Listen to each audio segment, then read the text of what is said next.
Urinary system continued.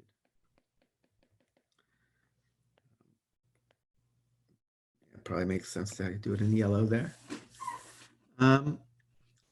So last time we were talking about the very basic processes that happened. And so it's good to review that really quickly before we go into the details.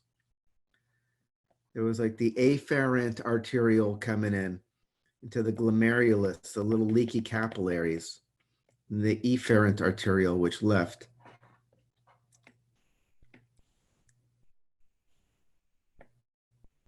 And our renal tubule here.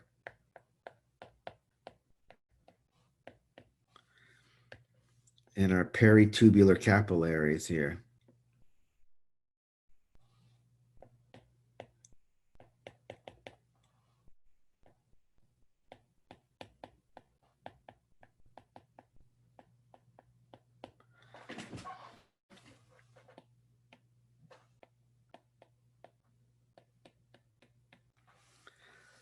So this is another example of a portal system. Remember the hepatic portal system, where you had the first capillary bed where you picked up nutrients, but then a second capillary bed in the liver where things get processed.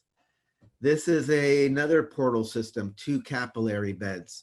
Here, the first capillaries are the glomerulus, the leaky capillaries that where the filtrate is formed. That's where we have filtration.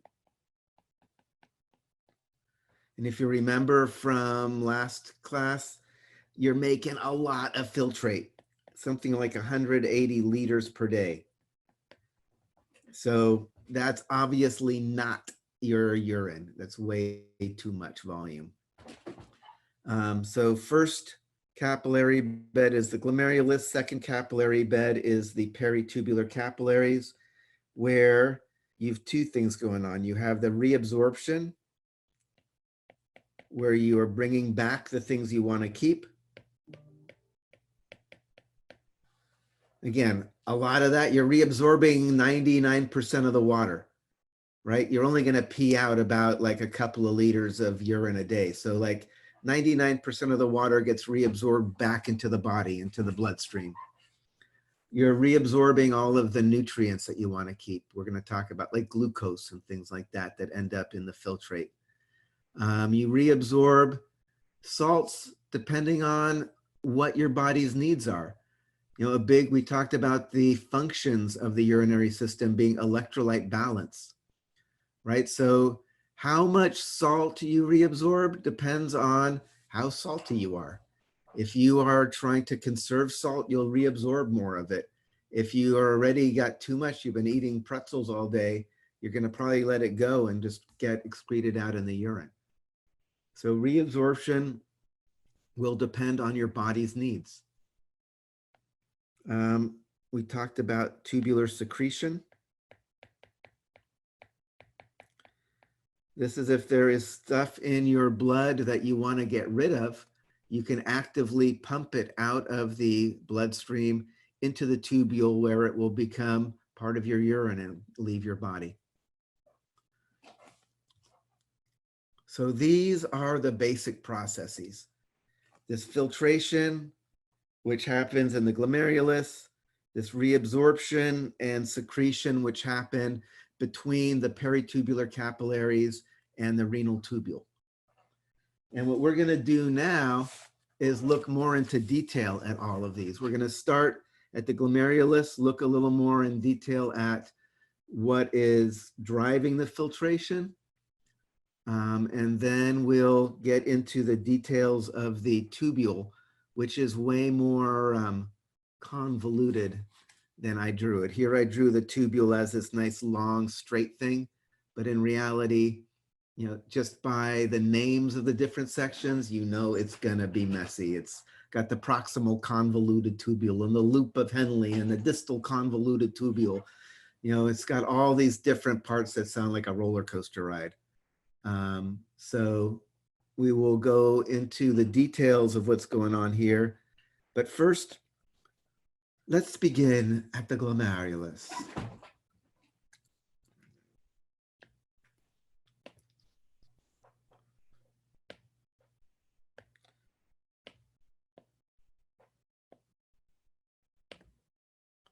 So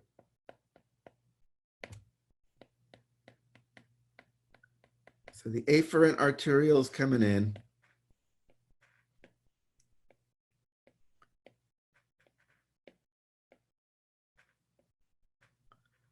Efferent arteriole is coming out.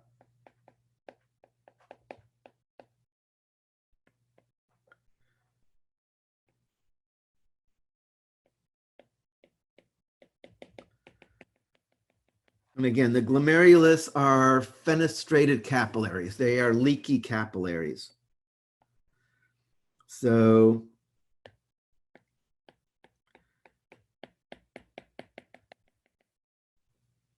the liquid is coming out. Obviously, it's getting caught by the renal tubule. The renal tubule kind of grabs around it, kind of like a catcher's mitt around a ball. And there are cells of the tubule that actually envelop around the blood vessels themselves.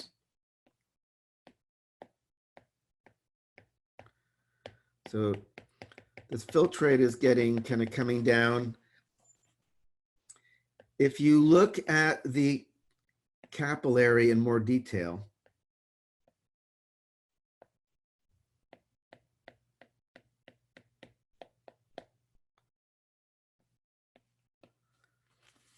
and then you look at the tubule cells actually kind of go around it and make these little slits.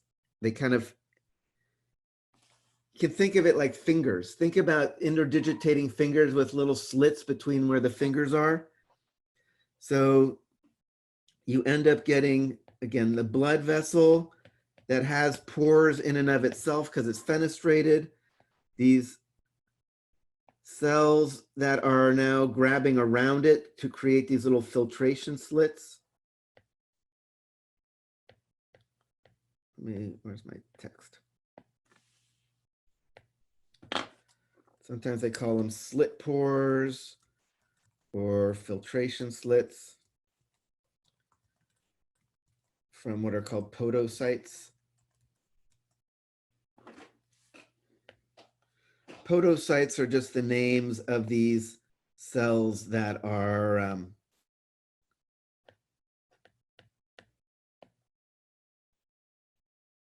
kind of grabbing around the tubule. These are the podocytes.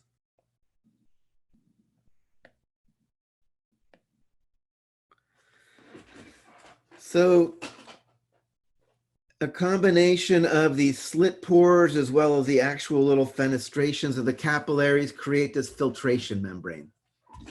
And this filtration membrane is going to let really little things go through easily. Let me just draw this prettier now.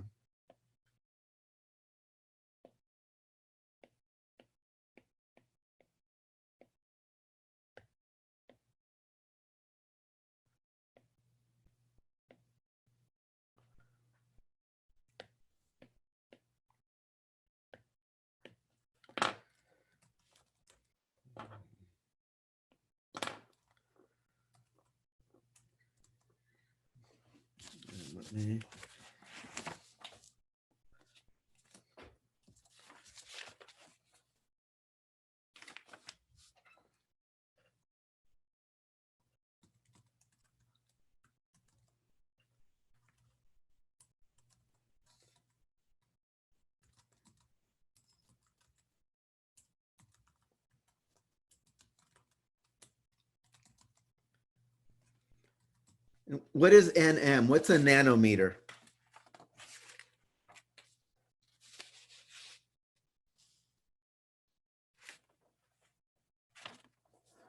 Somebody? Nanometer? Power to the ninth. Say it again. It's a power to the 9, I think. It's 10 to the minus ninth. That's 1/10000000th of a meter. That's like the size of little molecules. So things like sugar can make it out. Amino acids. So this is like sugars. Amino acids. Urea. So that's including good stuff and bad stuff, right? Sugars, amino acids, those are things you actually want to keep in your body. You don't want to pee those away. Urea, that's a waste. You do want to get rid of that. It's going to block anything larger than about 7 to 9 nanometers.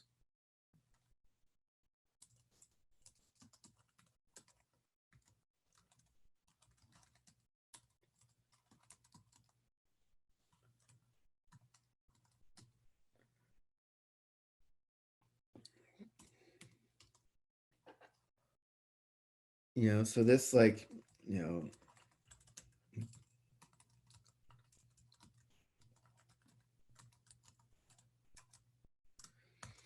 so plasma proteins, hemoglobin, globulins, all that stuff stays in the blood.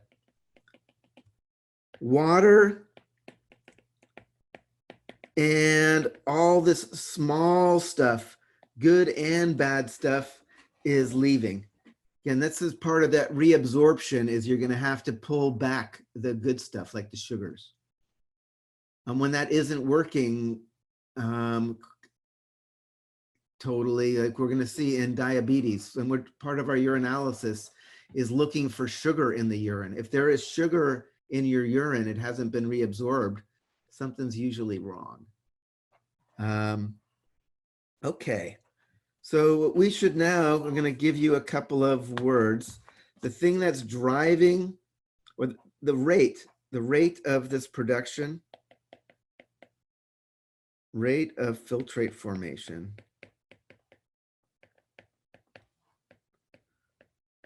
I should not be using this fat thing here. Hold on.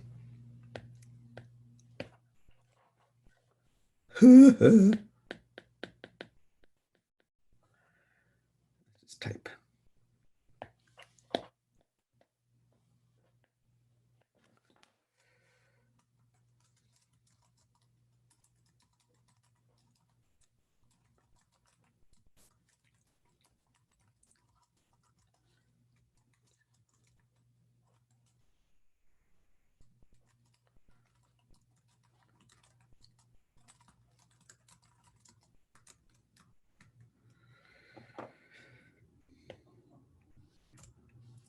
So glomerular filtration rate, and we talked about what that is from last class.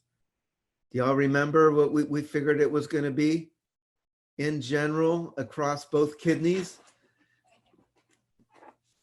If you're just thinking about filtration rate, we talked about how about 10% of the flow becomes filtrate.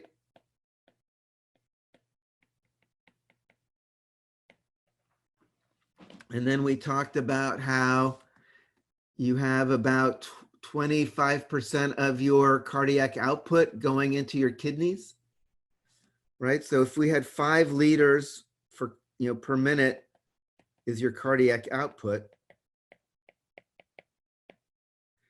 and 25% of that is going into your kidneys, that's going to be 1.25 liters per minute into the kidneys,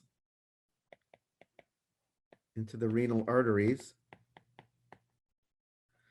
And then 10% of 1.25 liters per minute, it's going to be about 0.125 liters per minute, or 125 mils per minute.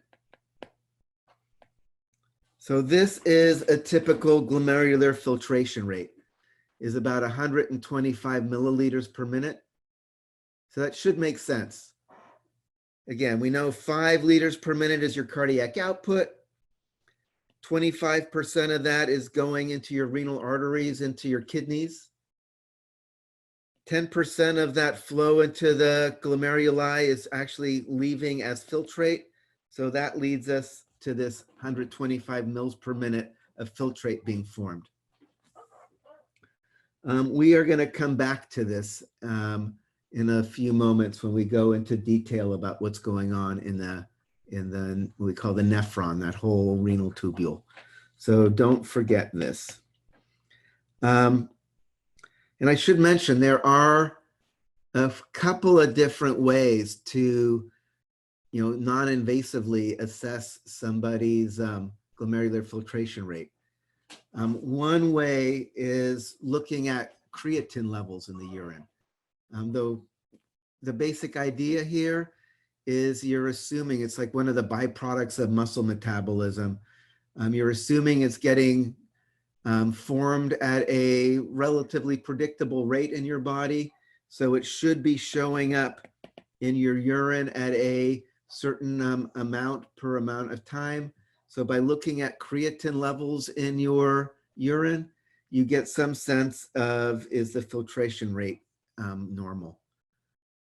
There are much more formal ways. If you really want to get a real tight measure of this glomerular filtration rate, you can inject somebody with a sugar called inulin. Inulin. This is a sugar that is not going to be broken down, and it does not get excreted. It does not get reabsorbed or secreted by the kidney tubule. So if we go back to our picture here. So inulin, you put inulin in the person's body. So now it's in their bloodstream. Now it's coming out into the filtrate because it's a small little sugar. It's getting added into the filtrate. It does not get reabsorbed or secreted by the tubule. So any of the inulin that ends up in the filtrate ends up in your urine.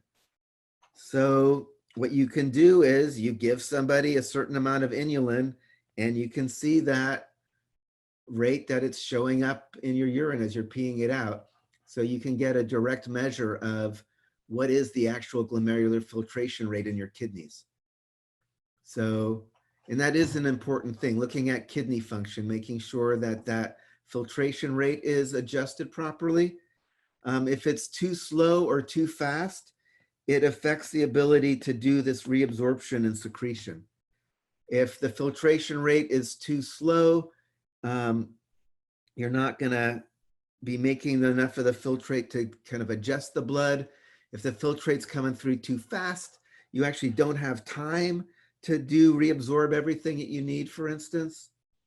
So we're going to talk about ways your body adjusts the filtration rate. But for right now, I'll just say that's clinically important that your filtration rate looks normal, looks about 125 mils per minute or so.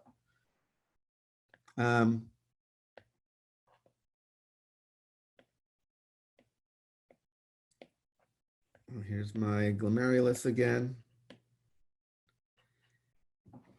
What is actually driving the filtration? So we have the blood in here. We've got this water and small dissolved solutes leaking out, this filtrate. What's driving that? What makes water leak out of a leaky tube?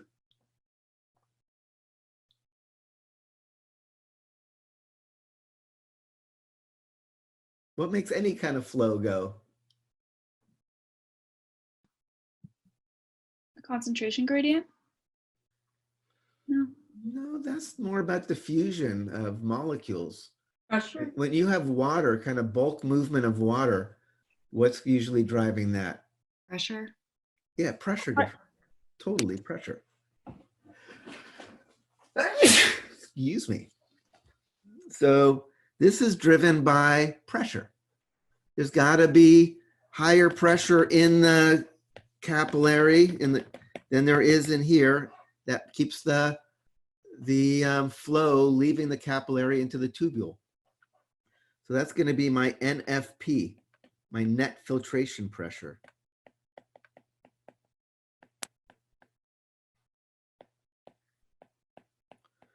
It's worth talking a little bit about what creates this net filtration pressure.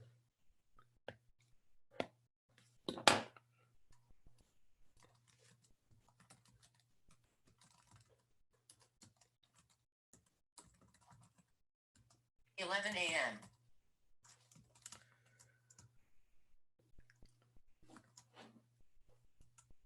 So what do you think? What's the main thing that's going to be driving this?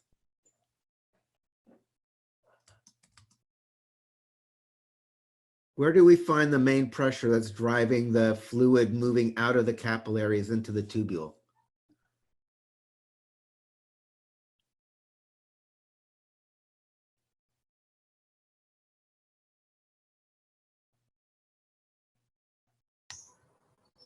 Hydrostatic pressure? Exactly. It's just the hydrostatic pressure in the bloodstream right there, right? It's your blood pressure in the capillary. So that is going to be my glomerular hydrostatic pressure.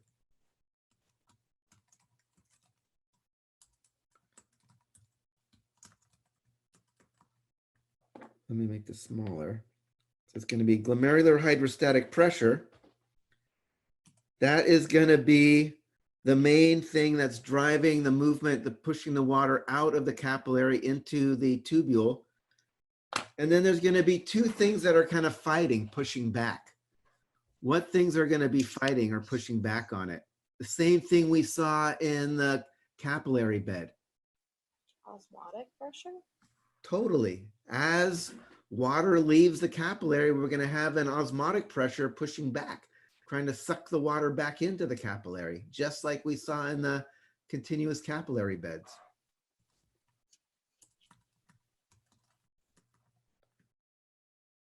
So there's this osmotic pressure. And we also have, as you push water into the capsule, there's a back pressure that is building up in this tubule here. So what do they call that? They call that capsular back, I'm just going to say capsular back pressure.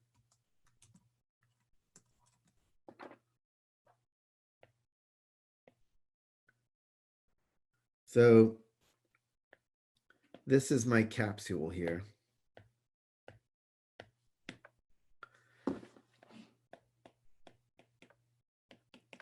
So as we push more water into here, you start getting kind of a back pressure where it's pushing back. So no, I just made this yellow, so it's really hard to read.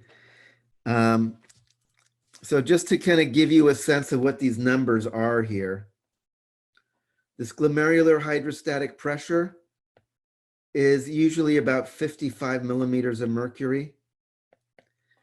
That's how much is, and that's actually pretty high. That's higher. We saw in a normal capillary bed, when we talked about just regular capillaries, normally you're about 40 millimeters of mercury pressure entering into a capillary bed. So the pressure entering into the glomerular capillaries is much higher than normal. The osmotic back pressure is usually, what is I have here is like 30 millimeters of mercury. Capsular back pressure is about 15 millimeters of mercury. So this means my net NFP is about 10 millimeters of mercury.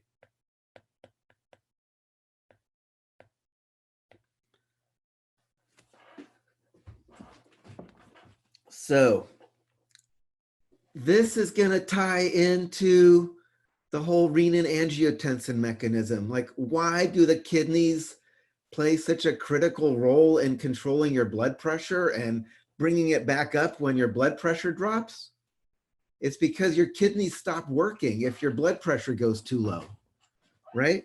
If you don't have this adequate net filtration pressure to drive the filtrate formation, then you're not doing any of this other stuff here.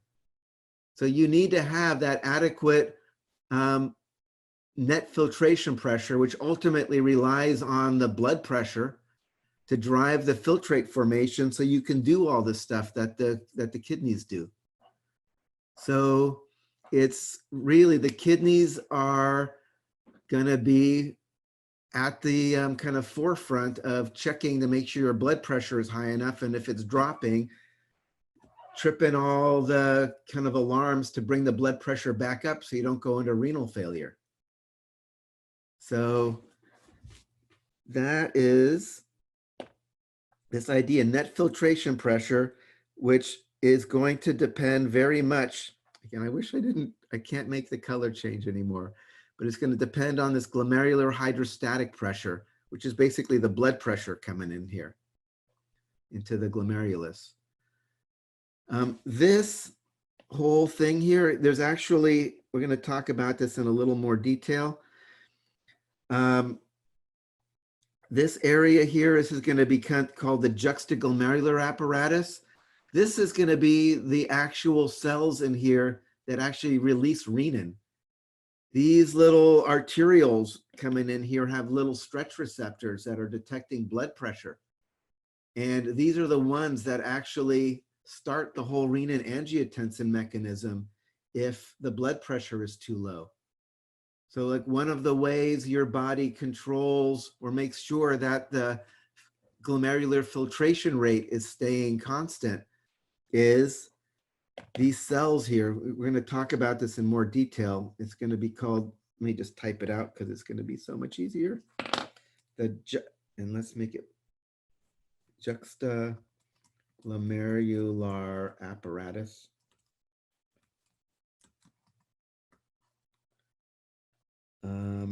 This is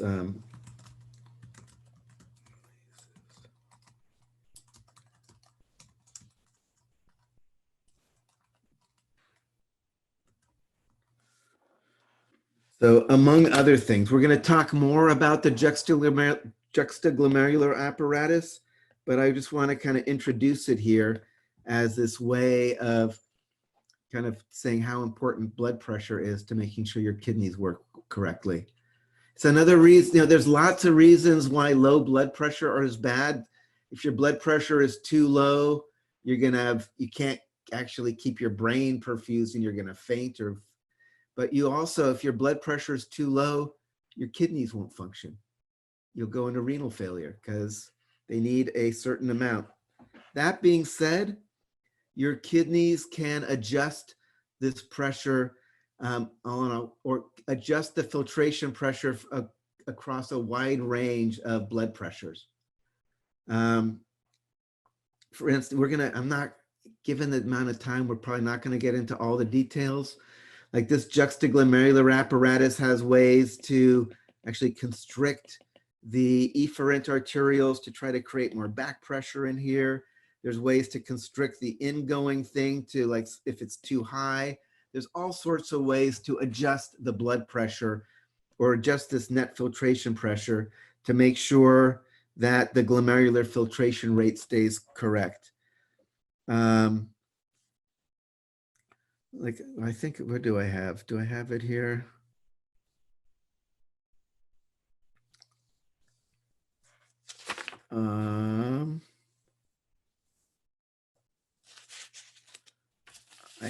I don't think I have it here. Oh yeah, so I do have it here.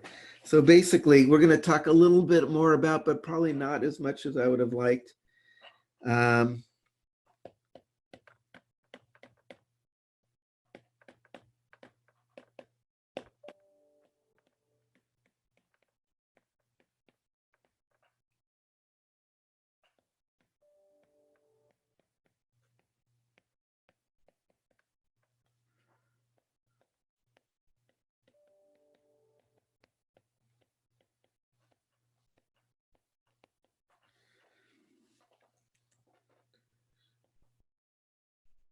Oh, no, that is correct. So the basic idea here is your blood pressure can actually be pretty low or pretty high.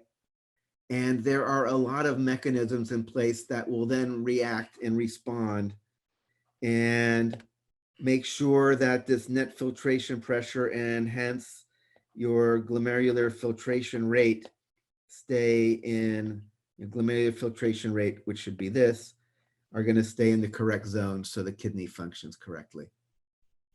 So just kind of putting that out there, that is an important part of kind of renal physiology is you got to keep the filtrate forming at the correct rate, and that has a lot to do with blood pressure and the pressure in the glomerulus particularly.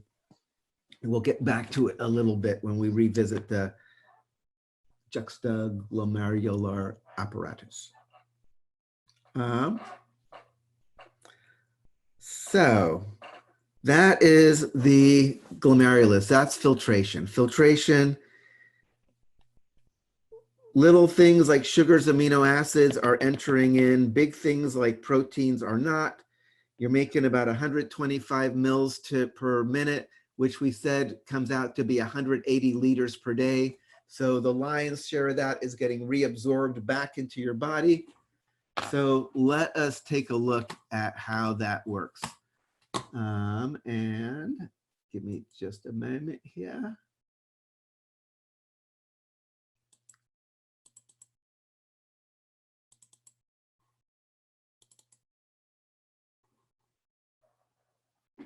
Doobie-doobie-doo.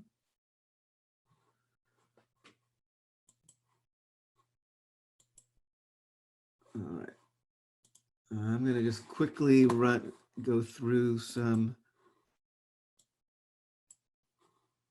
of these. All right, so again, we are here in the kidneys. This is where all this stuff we're talking about is in the kidneys.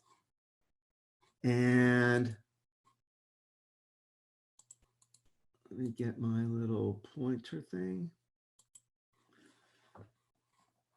Again, the renal artery comes in and it's going to branch and branch and branch into like a million of those little afferent arterioles. All right, that picture I just drew of the glomerulus and the tubule, multiply that times a million. It's just happening again and again in each kidney. This is now looking at a kidney in more detail. There's a little glomerulus. This yellow thing is supposed to be the tubule doing all that processing. So what we're going to do now is look at this called the nephron. It's basically the glomerulus and the tubule that is doing that processing, the reabsorption and the secretion.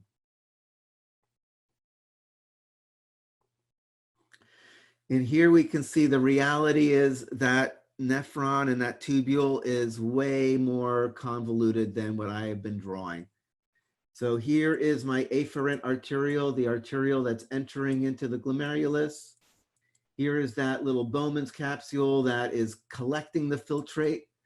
Here's the tubule, again, with the peritubular capillaries around it so it can reabsorb the stuff you want to keep, secrete the stuff you want to get rid of.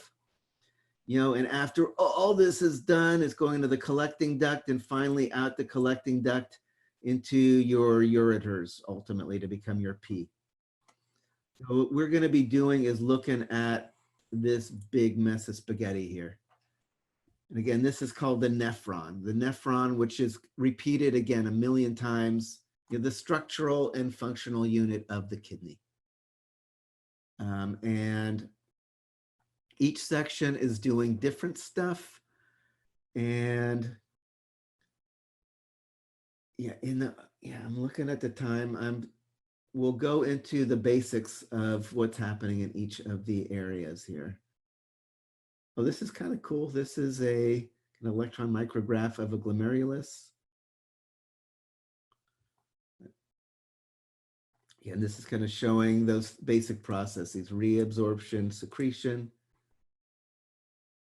Oh, this is a better picture of like the podocytes than I could draw, showing that filtration membrane is made by both the fenestrated capillaries as well as these podocytes with their interlocking little processes.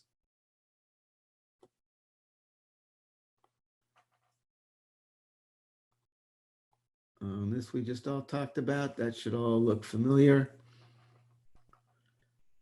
We'll talk about juxtaglomerular apparatus in more detail, but again, these are the dudes that release renin. If this little area of the kind of near the glomerulus is seeing your blood pressure drop, hopefully you all totally were kind of rock stars and got all the reasons that this helps increase your blood pressure. Remember, renin is gonna like ultimately cause angiotensin II to come into existence, which then is a vasoconstrictor and then is also going to release ADH and aldosterone, which are going to increase your blood volume. And ADH is another vasoconstrictor. So between the vasoconstriction and increase in blood volume, they'll bring the blood pressure back up. Let's not do any of that. Okay, now I'm going to go back into my picture here.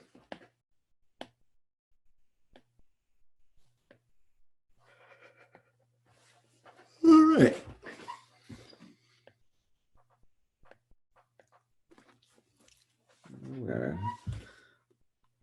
Yeah, I am going to,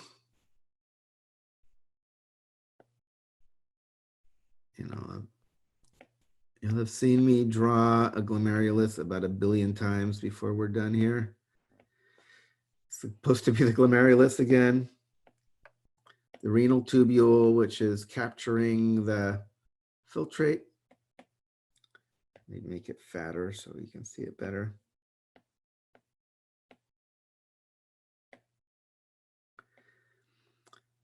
Then the first part kind of goes in this big, crazy section. Trying to make it look all. So this is going to be my PCT, my proximal convoluted tubule.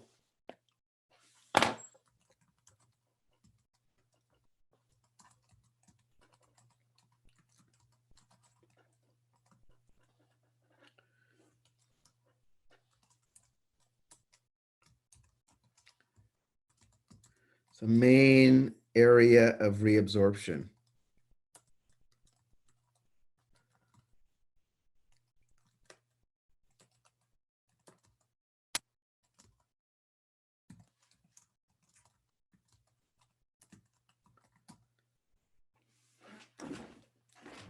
So, and obviously these peritubular capillaries also have to be around there as well, or else, right? So basically this is where a lot of the water is just coming back into the bloodstream. It's also where you are also having a lot of the nutrients coming back into the bloodstream. This is where you're reabsorbing sugar. So, right, sugar is getting, is coming out of the glomerulus as part of the filtrate formation. Here's where we're pulling the sugar back into the bloodstream.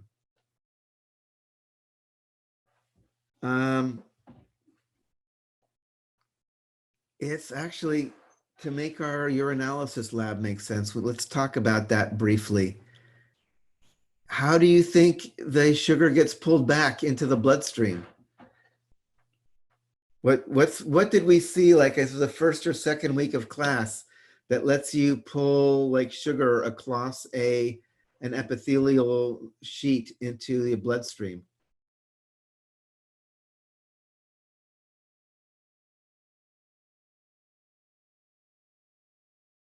It was on your first exam.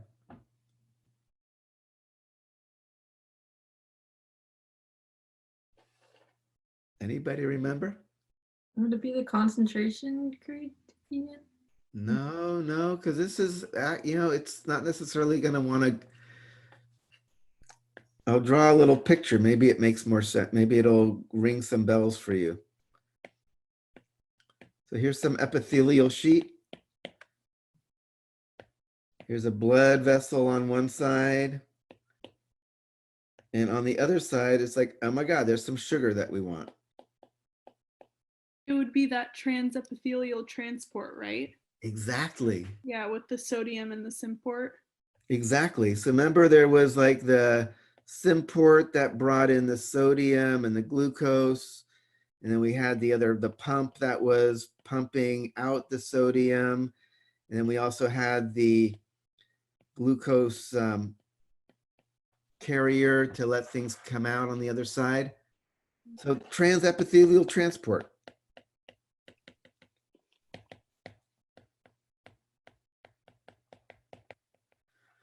Right, we're going to see it actually next week when we do the digestive system. This is how your digestive tract pulls sugar across from the intestinal lumen into your bloodstream.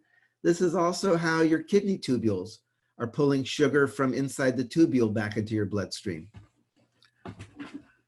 So the reason why I'm doing this in detail here is the fact that we're using these carriers to move the glucose across the membrane.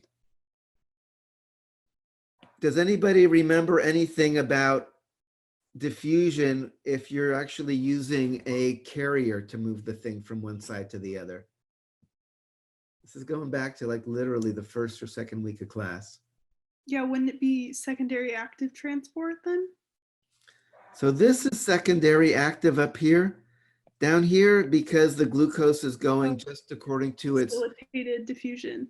this is facilitated diffusion.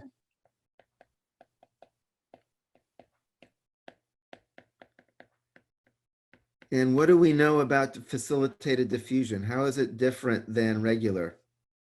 Does it have like a max rate that it can go?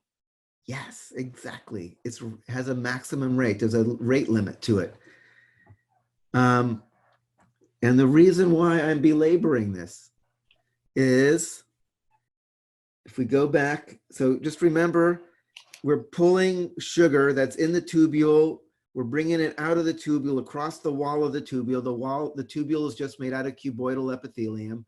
We're pulling it across back into the bloodstream using these carriers that involve facilitated diffusion. So it means there's a maximum rate that you can pull the sugar back out of the tubule, back into the bloodstream. And normally that rate is adequate to pull all the sugar back in. So sugar is getting into the filtrate up here. By the time you're done through here and getting out over here, there's no more sugar left. All the sugar has been pulled back into your body. But what if you've got, I don't know, diabetes? Diabetes, you are not having the signal that tells your body to pull sugar out of the bloodstream. So you eat a Snickers bar and the sugar in your bloodstream goes through the roof, but the insulin isn't released. So the cells don't take the sugar out of your bloodstream. So now all of a sudden, the amount of sugar in your bloodstream is really, really high, which means the amount of sugar that ends up in the filtrate is really, really high compared to a normal amount of sugar you'd expect in the bloodstream, which means that as the filtrate goes through here and you're reabsorbing the sugar, bringing it back into the bloodstream, by the time you're done, it hasn't had the chance to pull it all back. There's a certain rate and it's not fast enough to pull it all back when someone has diabetes. So by the time the sugar ends up, or by the time the filtrate makes it out to the other side, there's still sugar in the filtrate, which ultimately is going to end up showing up in your urine. So one of the things we're going to look for in urinalysis is the presence of glucose in the urine. You know, normally there should not be any glucose in the urine because this proximal convoluted tubule will reabsorb it all. But if your insulin isn't working and the sugar levels in your bloodstream are super high, that means the glucose in the filtrate is going to be super high. And due to the rate limit of how fast you can recover the glucose in the tubule, you don't get it all back. So there's still sugar left by the time you get to the next part of the tubule. So does that make sense? Is there any difference in type 1 and type 2 diabetes with this? Not in this part, but it's a difference in the mechanism. Type 1 diabetes is when you don't make the insulin in the first place. Type 2 is when you do make the insulin, but your cells have stopped responding to it properly. So, and that one typically tends to be more in adults. It tends to be more correlated with, obesity. Whereas type 1 diabetes is more of an autoimmune disease where your body is attacking the cells in your pancreas that make the insulin in the first place.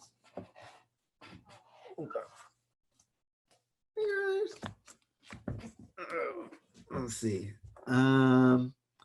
So I'm thinking, so let me just spend a couple of more moments here. I'm not going to finish this all because I want to make sure we have time to get to our lab. But just to kind of give you a bit of an accounting. So when we first are making this filtrate up here,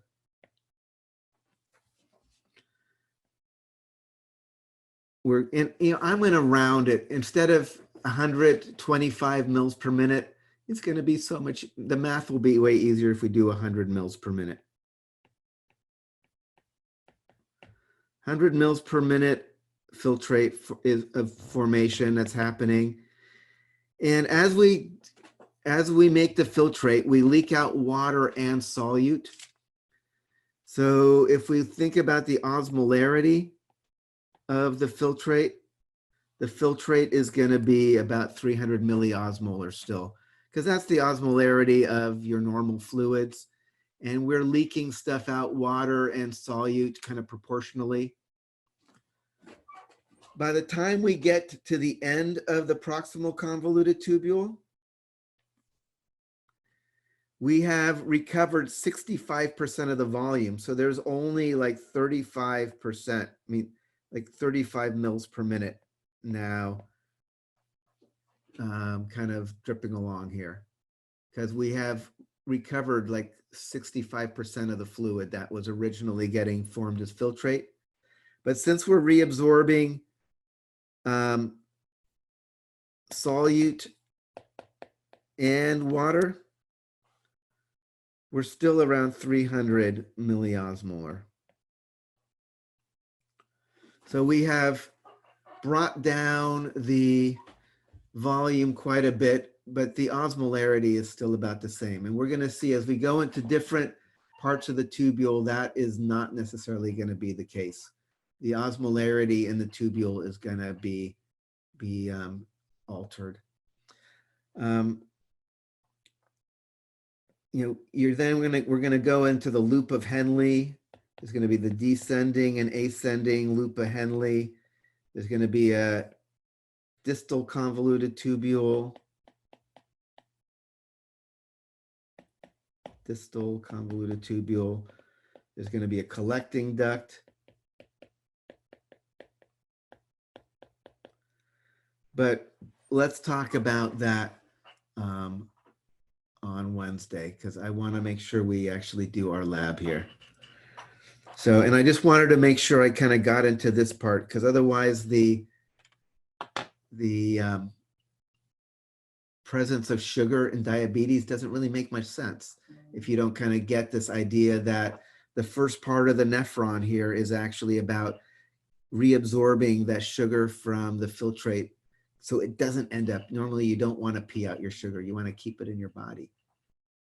So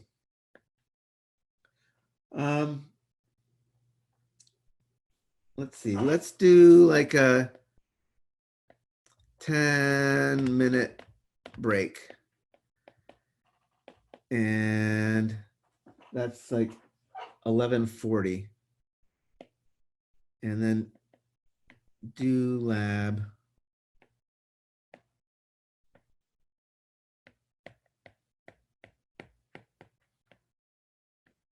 at 11:40 a.m.